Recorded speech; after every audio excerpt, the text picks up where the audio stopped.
WHB, the Interurban Lofts proudly present The Border Patrol with Stephen St. John and Nate Bukay. Good morning, my neighbors! It's showtime!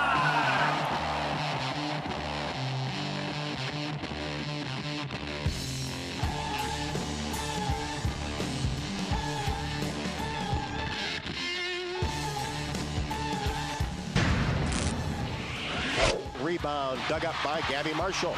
Scoops a pass to Clark. Logo three. Got it!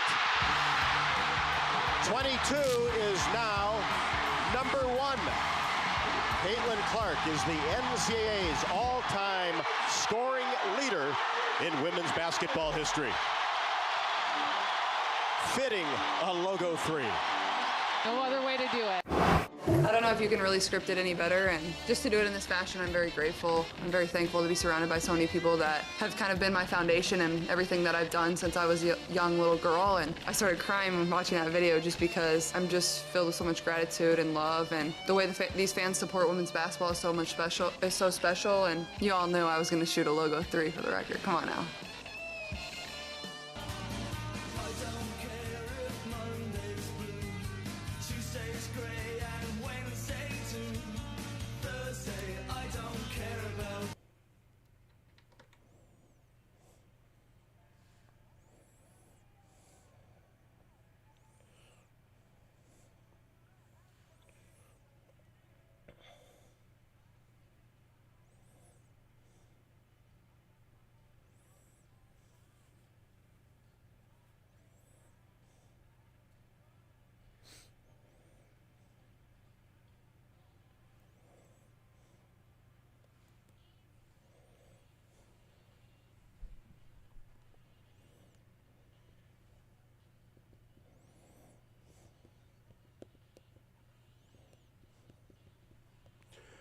Good morning, Kansas City. This is the Border Patrol on Sports Radio 810 WHB. Yeah, my voice is shredded. This is your fault, Nate. I asked for your help this week and you wouldn't give it to me. Damn it, Nate. My help? Yeah, I kept looking at you to talk about soccer all week long and you just wouldn't help me. Can you got one more day maybe you could help? Could you offer? I don't have anything to say.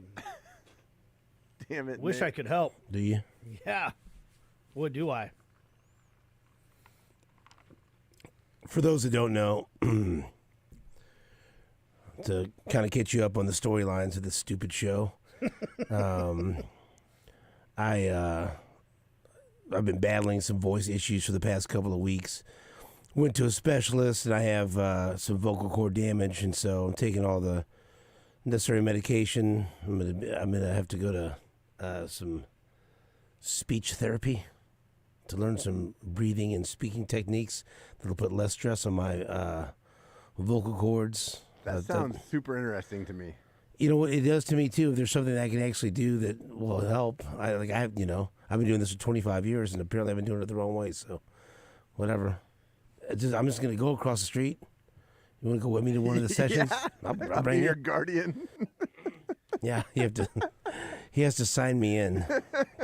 He has to sit with me. I like it. And so, I'm your confirmation sponsor. right. I used to do vocal cord lessons when I was in college. So, I bet And you you did. want to know who my I bet you want to did. know who was my teacher?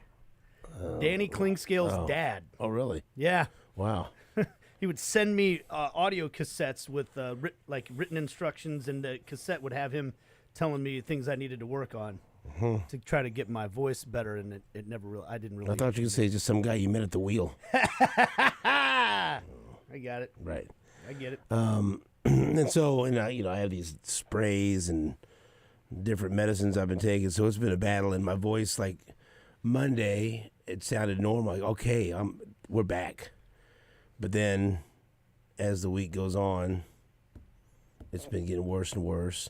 And then I imagine over the weekend I'll be able to rest it, and it'll sound good on Monday and Tuesday, Wednesday, and just hopefully the stretches of it sounding bad will be shorter, and and everything else. But I guess what they told me is it's going to take anywhere kind of a wide range from 2 to 6 months to heal totally.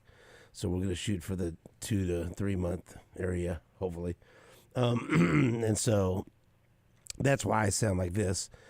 And like right now, I don't have to have surgery or anything like that, hopefully. So knock on wood. But Nate, of course, still reeling from the Sunflower Showdown loss. Made an ill-advised bet with Shane Summers, our resident K-State fan. And if Kansas lost, Nate was going to be unable to talk about soccer on the air all last week. Sunflower Showdown. And then I told him to make sure that he took this serious. If he slipped up and mentioned soccer, then it would be another week tacked on. And then on Thursday, you accidentally mentioned soccer, and Lebo called you out on it, and so another week was added to your punishment. So now you're less than 4 hours away from being out of soccer jail. So I know you're very excited about that. Aren't you? Oh, yeah. Yeah, I'm going to get there today. Are you? Sherm was very excited when I slipped up.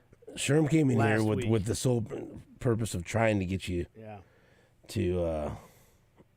And then as soon as I did, he was the first one to text us. Oh, yeah. Yeah, he was happy. So Yeah, he was thrilled. Can we start off with, and look, yesterday was such a tough show, and I want to thank people. I don't know how many people you heard from, but people reaching out and just, hey, having some kind words or thanking us for being on the air or whatever. Heard from a lot of people. So if you took time out of your day just to send an email or a message, I didn't reply to all of them, but I got them. And some of them were just unbelievably sweet and nice. And thank you so much. I really appreciate it. It was very touching. So I wanted to start off with something that and I don't know if you guys have seen this, but it's hard not to get emotional seeing this. So I don't know if you guys saw my X account or Twitter account last night. I shared okay, so let's go through this. There's a couple of official GoFundMe pages for victims. Okay? One of them for Lisa Lopez Galvan and her family. I shared that. Okay? And I retweeted again this morning from the Border Patrol account. Thank you. And then there's another one for the family of her cousins, of the two little girls that were injured. I retweeted that, and then also retweeted a page from the official page from Children's Mercy. Unfortunately, there's a lot of people out there that are looking to take advantage of the situation, and you don't know where the money goes, and you don't know what their motivation is. If you want to donate, and I'm not telling you you should, if you want to, if that's something that your heart tells you to do, just go to the official pages that we have retweeted and I retweeted for the two families and for Children's Mercy. And I know for a fact those are the right ones and those are the official ones, and that's what the family wants shared, and that goes to the family, and there's no... You don't have to worry about anything else, right? So I retweeted those, and the response has been tremendous. But let me read this to you. This comes from Variety. A GoFundMe page set up for the family of Lisa Lopez Galvan, the woman killed in the mass shooting at the Chiefs Victory Parade, caught the attention of Taylor Swift, who made donations on the page totaling $100,000 early Friday morning.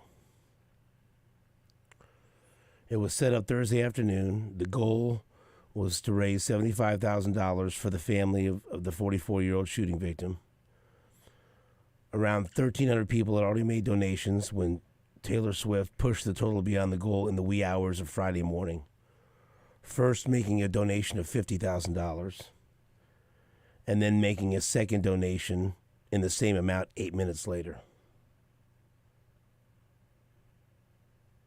While that counted as in the middle of the night in U.S. time zones, it was early evening for where Swift is right now in Melbourne, Australia, where she's playing the first night of a 3-night engagement there. Swift's rep confirmed to Variety that the donations by the singer appearing on the page were legit.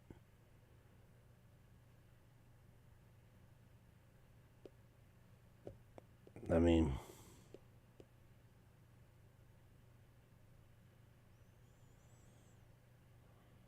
you know. Yeah, I woke up to see that this morning, and there will be little moments that kind of restore your faith in humanity, and that's one of them. Just the whole situation, but that's pretty beautiful. I mean, and then she did, because the max donation you can make is $50,000. So that's what she made it in 2 donations. So, and she wrote, "Sending my deepest sympathies and condolences in the wake of your devastating loss. With love, Taylor Swift." Man. Jake, did you know about that? No, I didn't. Not until this moment right now. What do you say about that? I'm going to lean on you guys to talk more than you normally do, so. Jakey. I mean, look, there's no way that family's ever going to be made whole. That's just No. But look, this is going to make things easier for the family to move forward. It's an outpouring of support and love. Yeah, I mean, Taylor Swift, she obviously is becoming part of this community because of Travis Kelce. Yeah. Part of Chiefs Kingdom. And you know, I don't know. I was just touched by that because she didn't do that. But just the kindness, just to take a moment to do that. You know, you don't know how much that can mean to the family, and I'm not talking about even the monetary aspect. No, just the support.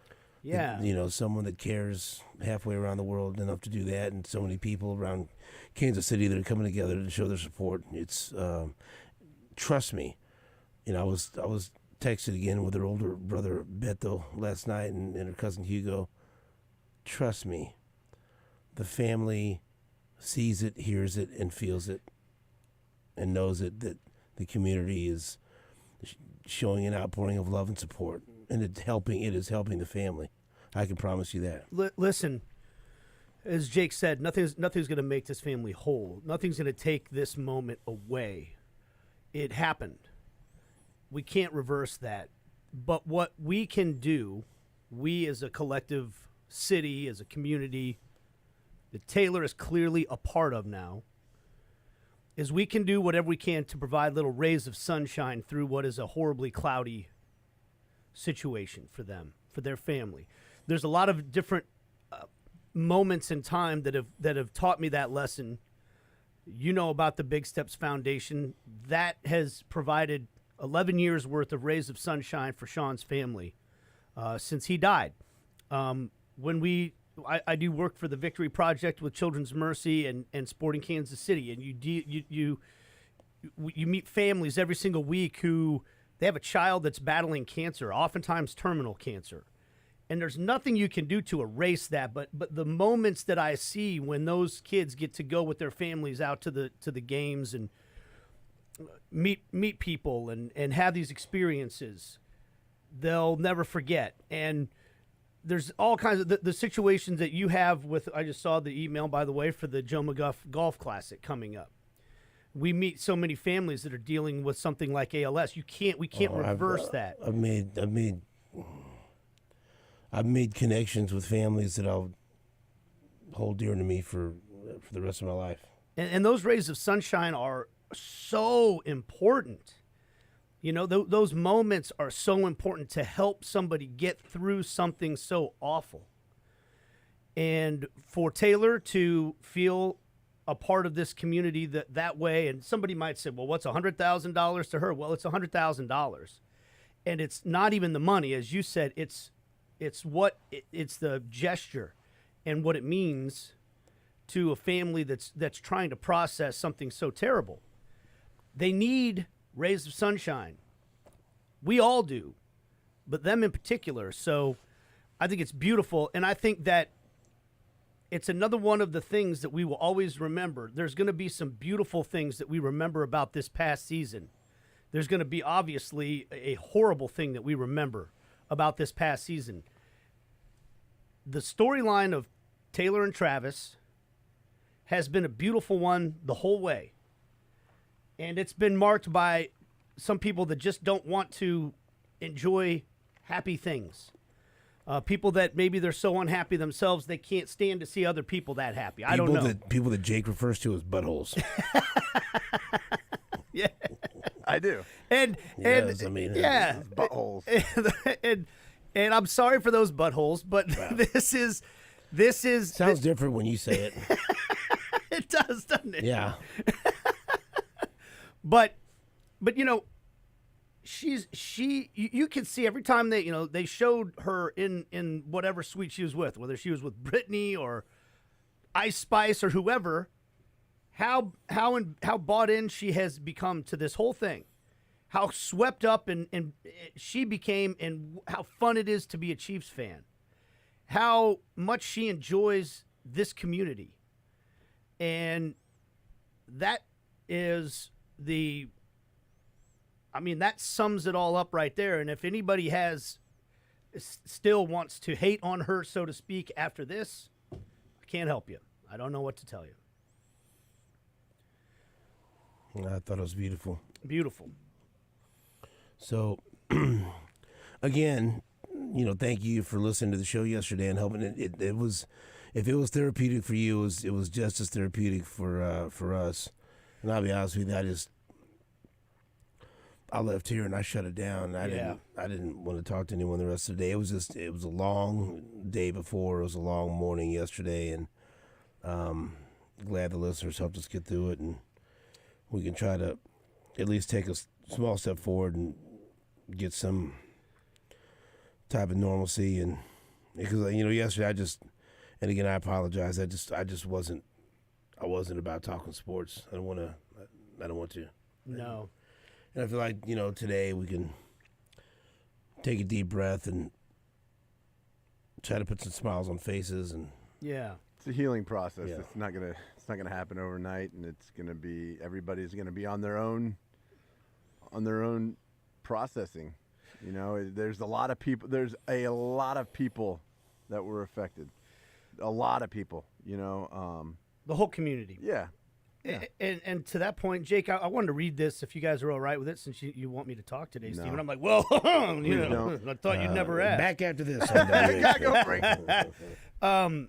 My mom sent me a text yesterday because she has a close friend who is a therapist in suburban Denver, and she was there in 1999 when the Columbine shooting happened, and she listened to our show yesterday from Denver. And she was, I guess, curious to hear how we were going to talk about this. And she texted my mom and said, I'm in tears right now, not just because of the tragedy, but because of the way these guys responded to it with such genuine vulnerability. That will save a lot of people. I learned a lot of things from the Columbine shooting in 1999, and one of them was that the peripheral people, as I call them, the ones not directly affected, need as much and sometimes more acknowledgement and care than the people who are receiving all the condolences. These guys made that clear. The other thing that I somehow knew instinctively was that people need to talk to each other. They do not need therapists interfering initially. I hope it's talked about in the schools and families so that kids and adults can share their thoughts and fears. Those guys did a great service to the community this morning. I thought you guys would like to hear that. And I thought that was really poignant what she said about the idea that it doesn't even need to be a therapist. Sometimes you just need to talk, whether it's with your friends or your family. And we said yesterday when we started the show that we didn't want to talk. I didn't want to talk. You didn't want to talk. But we did for 4 hours, and it was helpful for me. I hope it was helpful for somebody else. But I was in a better mind space. I was exhausted. I will say that. I don't know if you guys feel the same way. By the time 10 o'clock rolled around yesterday, No, it's pretty fresh by 10. Were you? You were just Yeah. You were just hitting your stride. Yeah. Oh man. No, that was emotionally and mentally draining. but that's. I think that explains everybody's last 48 hours. Right. Yeah. Sometimes therapy can be exhausting, but it's important. And so, anyways, I thought you guys would like to hear that from somebody who is a professional and knows what it's like to deal with situations like this. Thanks for sharing that, man. Yeah. Absolutely. Today on the show, Jake, why don't you tell everyone, present this show that you sure. so artfully produced. We got our standard Friday show. Stan Weber will be in here in the next segment, and he'll be in here till 8, where we'll take over with the BP, the Border Patrol Fast Break, with Gabe DeArmond, Jay Heydrich, and Greg Gurley. Then we'll have our regular NFL insider, Adam Kaplan, at 8:30. He usually comes on Thursdays, but we moved him over to today. And then Tim Grunhard will be on at 9 a.m. So, I've had text messages with all those guys. And Any chance he's in this city? no, Yeah, that's all right. he's not. He's not in the city. Yeah, that's what I thought. He is in the Southern Command Center, as he likes to put it. So, be the last time we talk to him till he takes March off usually every year. So we'll check in with Tim and then let him go for a month. And I mean, football doesn't stop. So we got the combine coming up, in about 10 days. So. Yeah, we got college basketball this weekend, so a chance for you to get right. What do you mean? A chance for you to get back on track. By what do you mean, Well, Steven? those live lines, you got to keep an eye on them. We'll take a break. Back after this on WHP.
Welcome back to the Border Patrol. Oh, boy.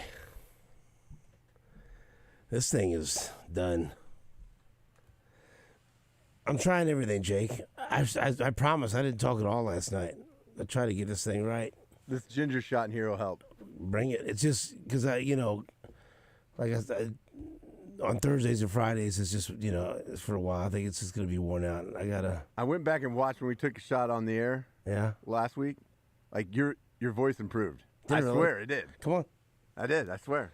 Stan Weber joins us. Stan, I apologize for what you're about to see. Jake has got me. So tell Stan again what the benefits are for this. Well, it's good for your blood health. Okay. It's good for your immunity. And it's cayenne pepper and ginger and Kangen water, which is super clean, hydrogen-rich water. This is very How often should you take this for maximum health very benefit? pungent. Once a day. One a day. One a day. Got it. That's it. Make a new plan, Stan. You want to do this? Nate, you've had one. How would you describe it? It's strong. Yeah. Cayenne pepper, stings the nostrils. Right. My stomach had a little bit of a difficult time processing it at first, but I held it down. It wakes you up, I can tell you that. Yeah, it does wake you up. Stan looks very skeptical, and he should. What's the proper amount? This whole thing? That's more than a shot. I don't drink much alcohol. This is a shot? Yeah. That's when you go to the bar, this is a shot? According to Jake, though, this that is much? That's like a double shot. That's a double shot. That's Double what I'm saying. shot, This is not a shot. Don't make everyone think it's a shot. Yeah. So you should drink it all at once or just a couple drinks? It's okay. We do all at once. All at once. All at once. All at once, huh? Yeah. This is like colonoscopy work here.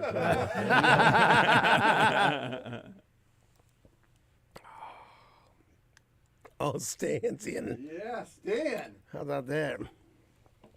I trust Jake. Do you? You shouldn't Wow. trust people to hand you something to drink it. No. So of all the people, that's who you trust? Right? I do trust Jake. How'd that feel? You feel that little... Yeah, the pepper is Yeah. rolling through the body. It is. That's got to be a clip. The pepper is rolling through the body. I like that. Because when you take a drink of water, you can't really tell where it goes. But with this pepper, you can kind of feel. Oh yeah, no, I feel alive right now. Do I owe you some money? I don't know how much it's cost. You're good. No, first one's on the house. Okay. No, then he ropes you in. Yeah. Then you get the text Just like a message, "Hey, dealer, $3. $3 a pop. $3 a shot. Yeah, I can give you 2 weeks worth for 30. What do you think? Like, okay, I'm in. Should I do this all Lent since I gave up Diet Mountain Dew? It would be helpful. So is That's that, hard to do. I love my Diet Mountain Dew. How many do you think, like on a normal day, you drink a Diet Mountain Dew? Well, it's not so much that I do it every day, but when I do it, there's You no. love it. Oh yeah, I love it. I leave here and head and fill my car up and get ready for the weekend at a certain spot that I trust. I don't know if they're advertisers, so I won't say. And it's 32 ounces or 44. I'm indifferent. Right. Yeah, I've said goodbye to the Diet Dr. Pepper for Lent, which is extremely difficult. It's probably good for your voice, too, though. I'm drinking ginger ale. I don't know if that's any better, but I mean. Yeah, it's a little better. But I mean, I just, I love Diet Dr. Pepper. You do. And so I've been on you about that for a long time. well, hey. Hey. Now we have a substitute. All I got to do is drive by here every day during Lent. Are you here on Saturdays? I can drop them off for you. Okay. I know where you live. You do know where I live. And that's cool. You mentioned you're wearing Bishop Miege pullover to Yes, I am. represent the Bishop Miege family, which you're a part of. My wife teaches theology at Bishop Miege and has probably done it for 15 years.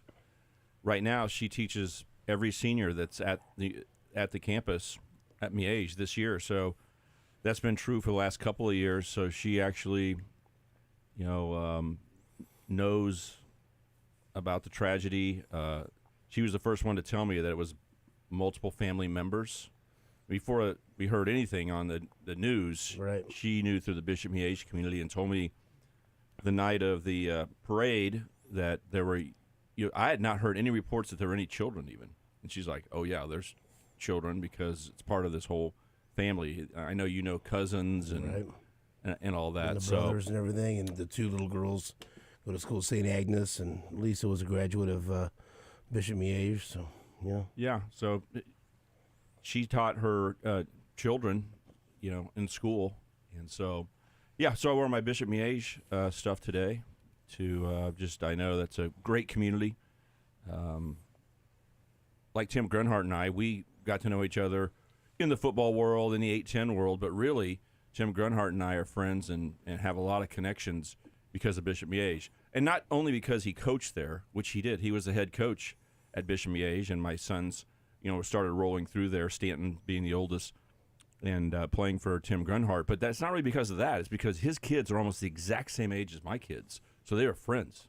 So on a Friday night, if there was a Bishop Miege game, our kids may have hung out and if they weren't playing in the game or something, grab a bite to eat together, go over to their house, all those things. And so the Bishop Miege community is really, really, really traditional, first of all. And the connectivity is really cool. It's just a positive vibe. It doesn't have to pull you in and change your life where you've got to be with those friends every night of the week. It's just when it's time to come together, if it's ball game night, if it's event, a play, something at the school. But when they need to, you can just see how far it stretches out and how sincere it is every day. So it's just really a great community. And I've got to give a little love to Bishop Ward, too, because if you go back, I guess, would it be 50 years, Bishop Ward, a lot of the people that grew up and went to high school at Bishop Ward scooted down a little bit south and ended up having their children go to Bishop Miege. Does that make sense? So Sure. Andy Harding's a great friend of mine, and Yep. we talk about a lot the starting center when I played football, and Bishop Ward grad. A lot of the people he went to school with are people that I know now as parents because their kids go to Bishop Miege. Mm-hmm. So Bishop Miege has all the tradition without the Ward effect, but it's amazing how they mix together as I learn about it because I didn't grow up here in Kansas City. And you got people like Jake who refused to follow in his family's footsteps in Miege and went to Aquinas. And so I don't know. Well, that beard's not the like the rest of his family either, so what he group runs in that his own puts him way. in. I was the first one to defect.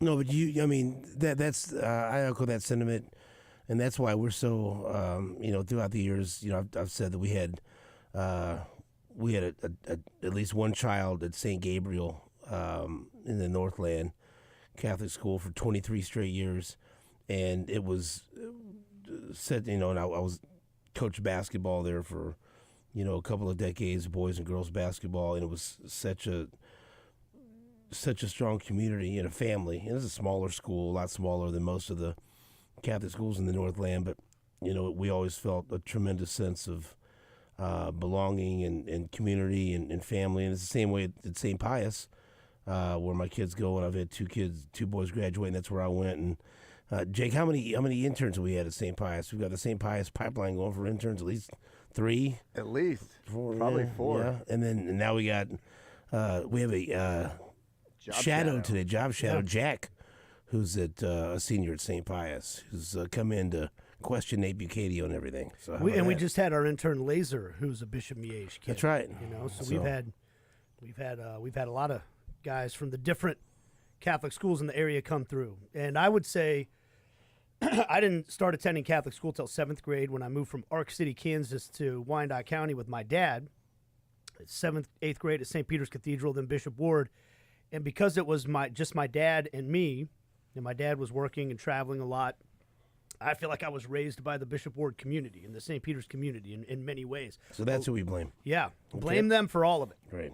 But it was my introduction to the sense of community that you're talking about, and how when you're a part of it, the people put their arms around you and they step up for each other in times. And this is one of those times, unfortunately, where you really need people to put their arms around one another. And I feel certain the Bishop Miege community is doing that right now. And Stan, I'll defer to you if you have any comments on what happened at the parade or anything. We can go that route, or if you just want to talk about the Super Bowl, we're kind of open to whatever you want to do, because if you have anything you want to say, we'd certainly want to give you the opportunity.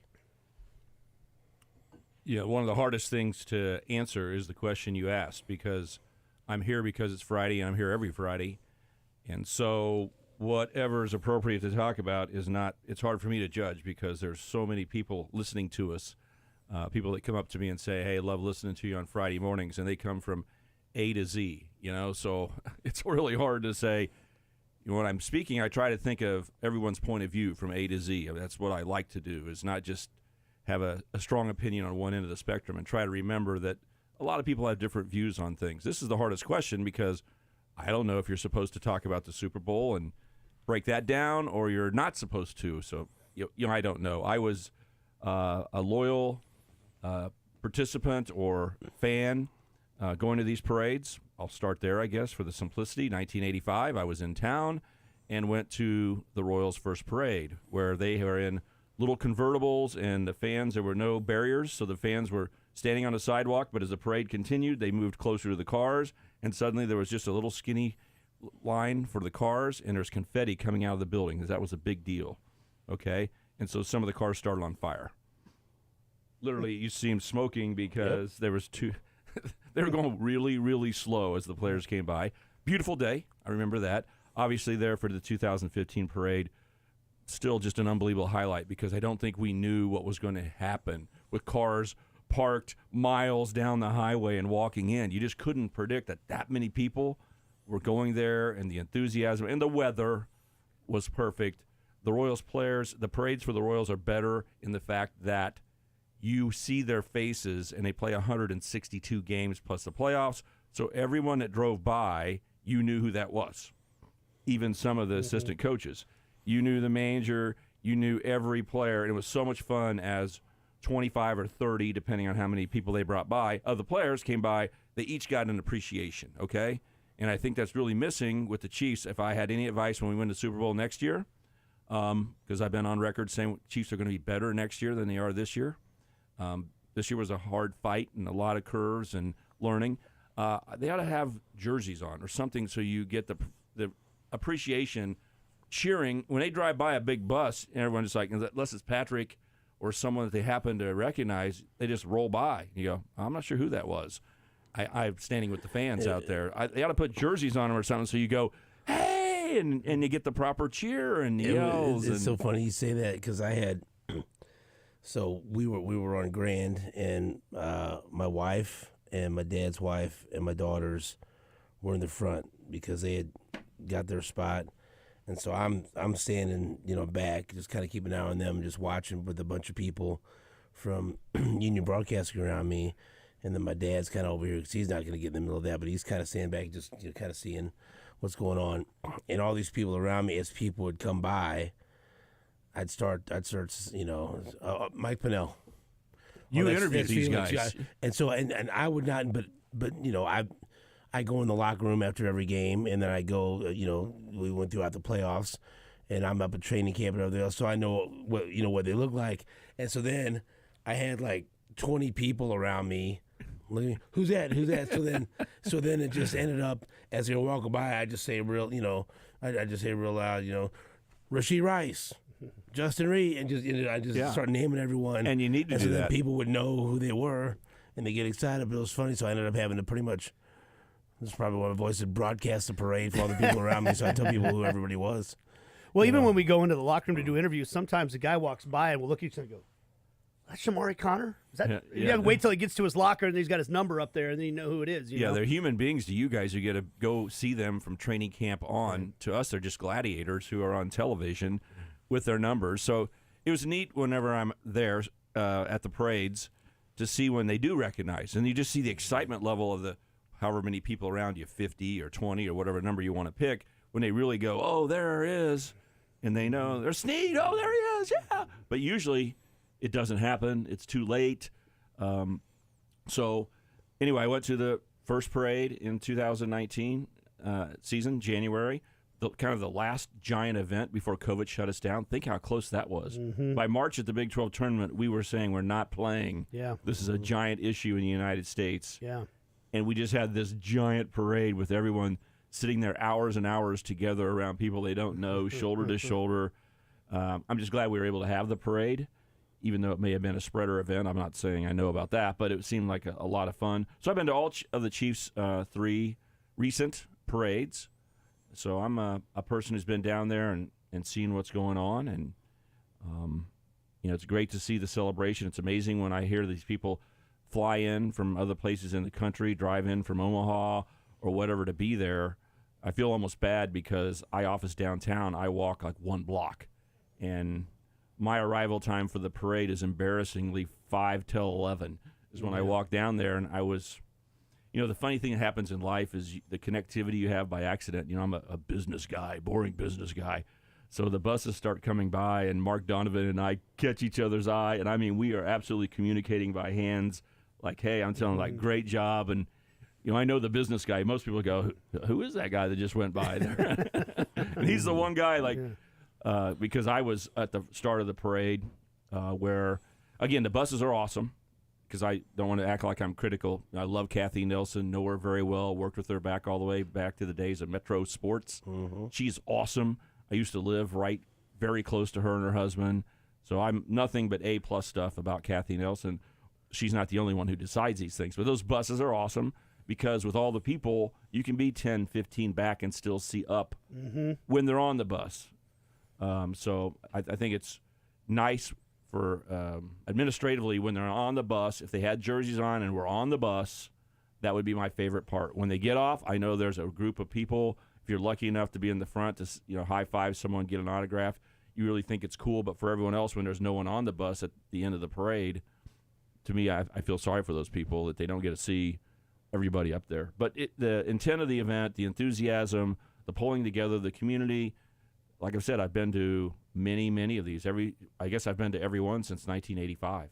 And it's a big deal because at my office downtown, we welcome anybody who knows about us in the office. So it's a big party all day. We invite people in, having a great bathroom one block away, having That's food. a big deal. It's a big deal, but so in our office, I was playing football with kids in the hallway that were down there and brought a football and came. So there's so many positive things that I experienced, but the feeling of a little craziness is there. That is a fact of all three Chiefs parades. Like the shirts that are being sold by people with cuss words on them, the amount of marijuana people were smoking down there in the last two parades was outrageous. So it's a mixed bag, man. When you go down there, it's fun for the kids in certain little spots, and in others is like, I'm not sure the kids need to be around this. So it's like when Arrowhead gets a little crazy, depending on what section you sit in. I love the NFL. I love going to the games, but they can be a little wild and crazy. People drinking a lot early in the morning and all that kind of stuff. But generally, the weather was so perfect that it was a great experience. I saw so many people having so much fun because this thing lasted how many hours? It was game on at my world. It was game on at 8 o'clock in the morning. Yeah. People in our office, people out a block away, you could go say hi to. It was everywhere, and it lasted all the way through. We're watching on TV. It passes our area, and it's still hours later before Mitch Holtzis gets up and starts introducing people. So I got there at 5:30. People were lining up. Yeah, this is multiple hours of activity, and so there's your little curveballs in there throughout the whole day before this tragic event. But still, I look for the joy, the positiveness of the people that I saw that were having so much fun. And getting to experience, something that a city coming together is great, and there's nothing better than the NFL. In the United States, the great thing about football, and let's just say the NFL for simplicity, one game a week, everyone knows what's going on. They're playing fantasy football. It pulls people together that they stood together for hours at the parade, and they would never, ever hardly talk to each other. They're so polarized on issues if they knew what the other one thought, other than it's football. And it's a Chiefs. So it's really cool. I think one of the coolest things about Arrowhead is you're just high-fiving and cheering with people that you disagree with on every other issue in the world, and you're going, let's go!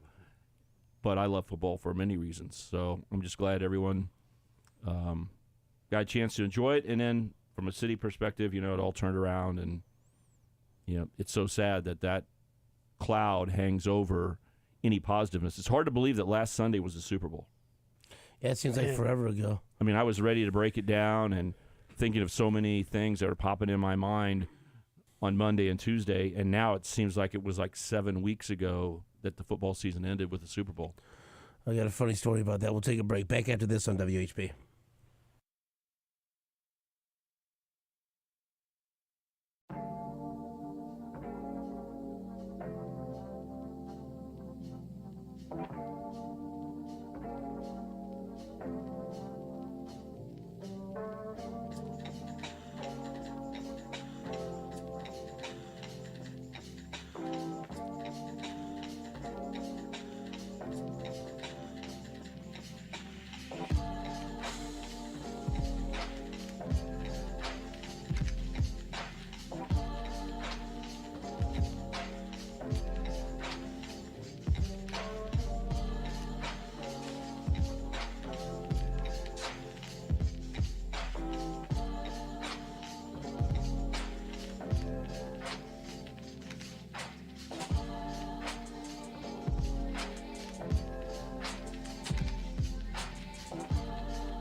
So last night, the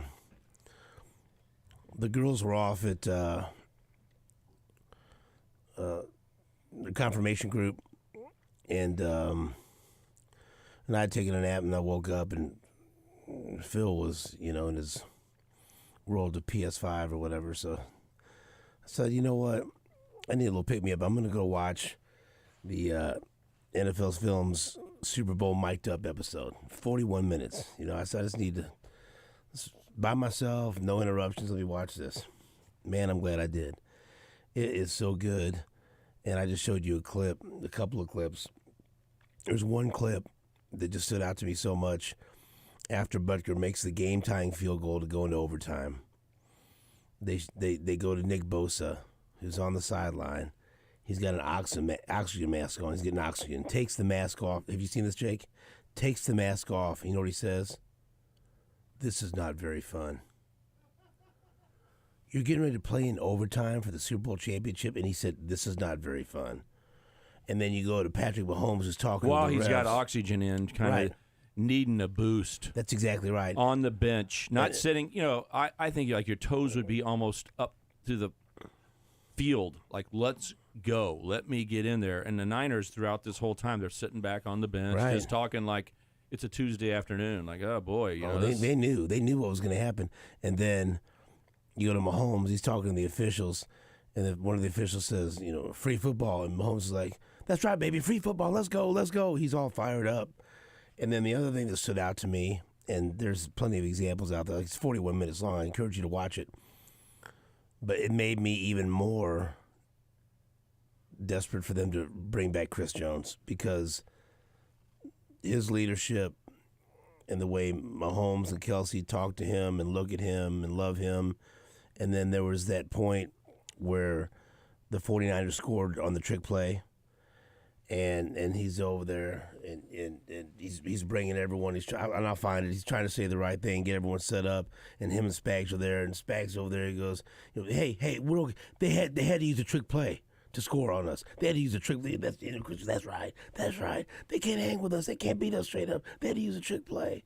And he goes, just do your. And he's got everyone. Everyone's gathered around Chris Jones. And then at a time when they needed him, he was the one that stepped up, and he was the vocal leader, and he was the guy, including Spags, that everyone was looking to. And Stan, that means something, right? There's a value there that we don't always see, that we only see when we watch something like this, right? Absolutely.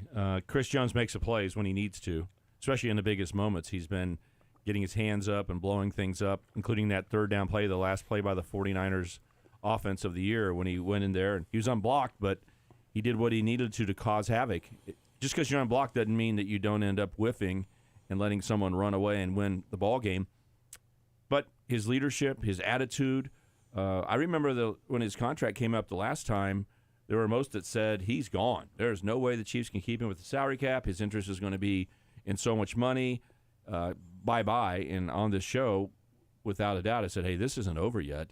And I think now everyone has that kind of attitude that you can work the salary cap. Patrick Mahomes' contract is the greatest contract ever signed in NFL history.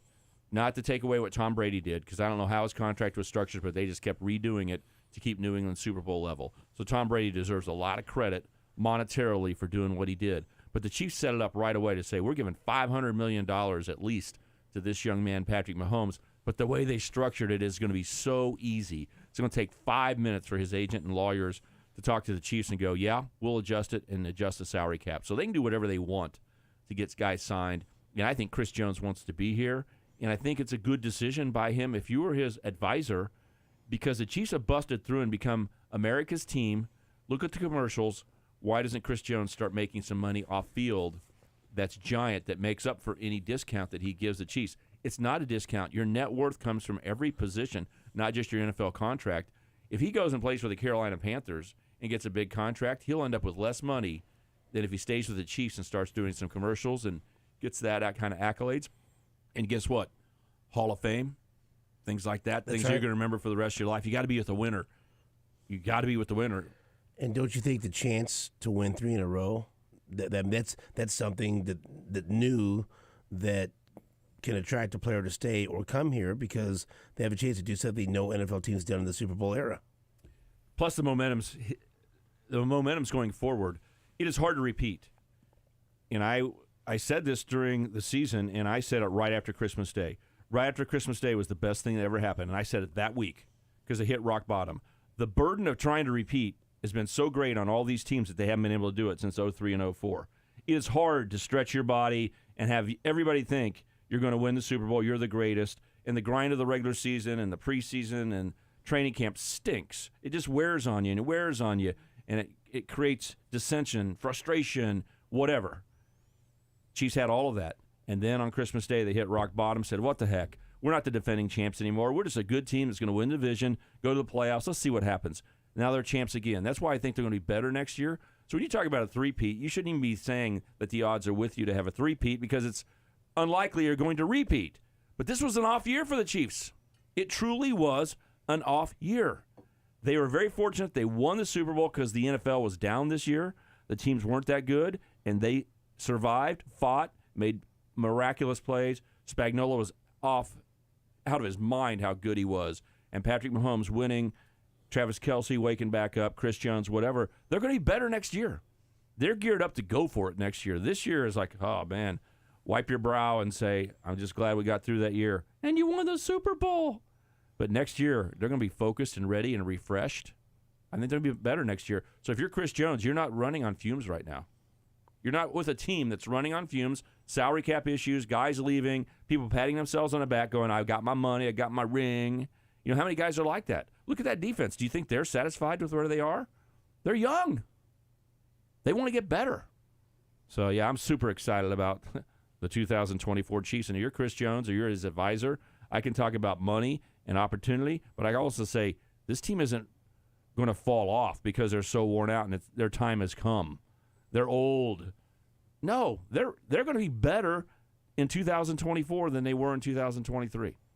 Refreshed and fighting and everything to gain and nothing to lose. When you're the champs and you're trying to defend, you have everything to lose and nothing to gain. That's the mentality around the building, okay? Now with 2, it's like, let's go. We're going to be way better next year. I think they're going to go after 3. We will be right back after this on WHP.